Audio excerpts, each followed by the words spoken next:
Kind of scary as a skinny man's game. Look at that. What's going on, guys? This is Burrs. I want to talk to you today about the First Spear SSV In-The-Belt holster. The thing I like about this holster compared to some other ones is it's unique in that it has a fabric on the outside. So it has kind of like a cordura outside to it. It's not like suede like you'd see with G-Code and some other manufacturers where they have like that suede outside. This is just more like a cordura.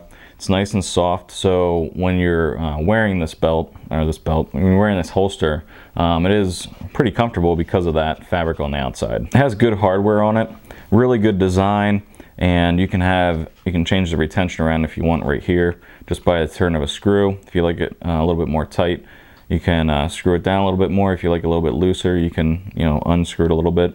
They make magazine holsters to match these. So let's talk about, does it print? Does it show on your clothing when you're wearing it? I'm wearing a t-shirt. I'm not fat, I'm not skinny, I'm kind of like a normal dude. And as you can see, there is some printage here. I'd say half of it's because of my belt buckle. I don't have my belt buckle over to the side. If I took that belt and moved it over to the side where the buckle is, I wouldn't have as much printing on the front here.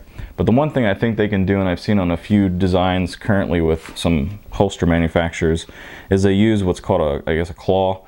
A lot of them have different names for it. They put it on the side here, and what it does is it pushes the gun inside the belt a little bit more. It pushes the gun towards you a little bit more, so it doesn't print as much. I think if they added that to this would be a top of the line with any other manufacturer out there as far as holsters goes. In its current iteration of what this is a great holster. You can't go wrong with it. But if you're looking for that extra 5% of not printing, not showing your gun, that's something they definitely could add, and I would like to see them add that in the future. So here's a closer look at it. As you can see, it has that fabric on the outside, and the reason they do that is because they want to have a low infrared signature. That's one thing that's important to them, and it's important to the people who are buying this from them. When you do that, it actually does create a real nice, comfortable inside the waistband ride with this type of fabric that they have on the outside. They got the belt clip here. As you can see, they got this down here, easy on and off. I've never had a problem putting it inside my pants or taking it out. I mean, I never have a problem taking anything out of my pants, but this in particular is pretty easy to get out. Let's look at workmanship. So you can see the edges.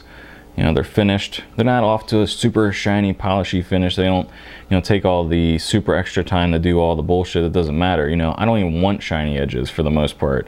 I just want a smooth edge. And as you can see, they have that. So this is a cleared firearm. I'm gonna go ahead and show you the bottom part here. You can see that it does enclose a little bit, not all the way. So you're gonna have some channeling if you get any kind of water or liquids or anything. You're going to have that channeled out there, but you're also going to protect your muzzle to a degree by having this enclosed a little bit. You can see the room that they have here. I have aftermarket sights. You have the ability to put aftermarket sights on, and you're not going to really have an issue. So if you use excess big dots, if you have straight 8s like these are, you're not going to have any issues with the channel right here. So you can see it has a sweat shield right here. I normally don't like that because after you draw your pistol in a situation, if you went to bend, you're going to bend into this. So a lot of the times what I'll do, or almost all the time, is I'll request no sweat shield.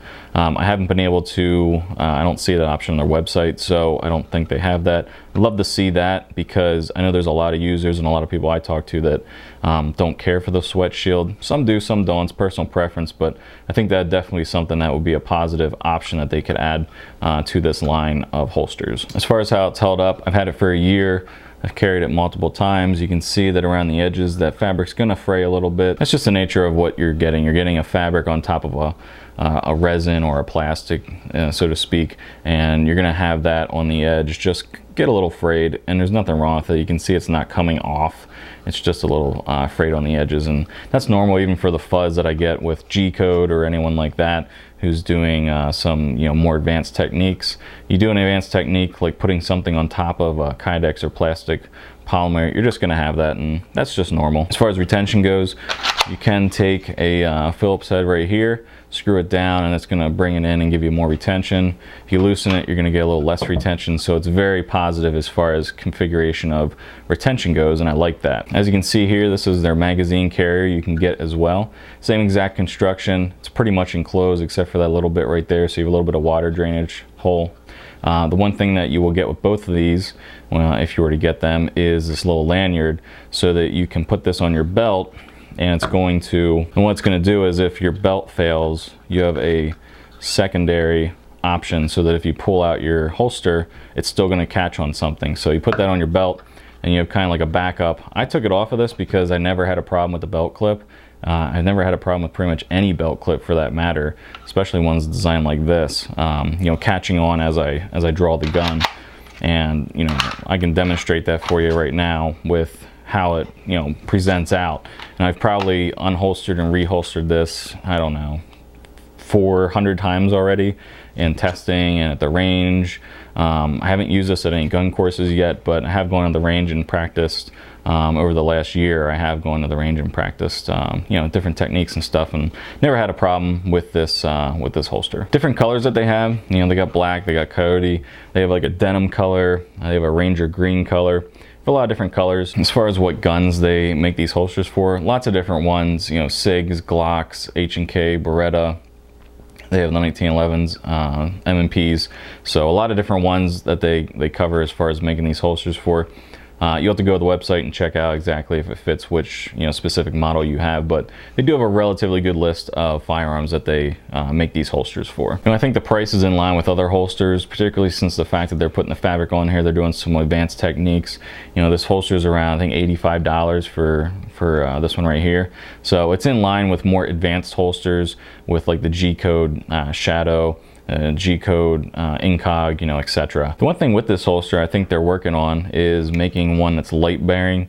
So I normally will have a Enforce APL on all my carry guns, and I think it's very important to have a light on your weapon, because one of the, you know, the firearm rules is identifying your target. So, you know, you're going out, you're not sure you're going to be out all day. You use this holster, you're not going to have a light unless you have a flashlight, but I do like to use Enforce APL. So I'd love to see them have a light bearing option for this holster line, because I do like the holster itself. I would just like to see them do a light bearing option as well. You know, so if you guys are looking for a really good holster, one that works very well, it's molded well, you know, it holds up, and more particularly if you're looking for a low IR signature, which they have also make outside the waistband holsters where that's going to be more applicable. You know, definitely this First Spear SSV holster. This is their appendix carry holster. I call it in-the-belt holster. I've used it, you know, appendix and you know, at the 3 o'clock, and I haven't had an issue either way. Really comfortable. So if you guys are looking for a good holster, check it out. I'll put the link below.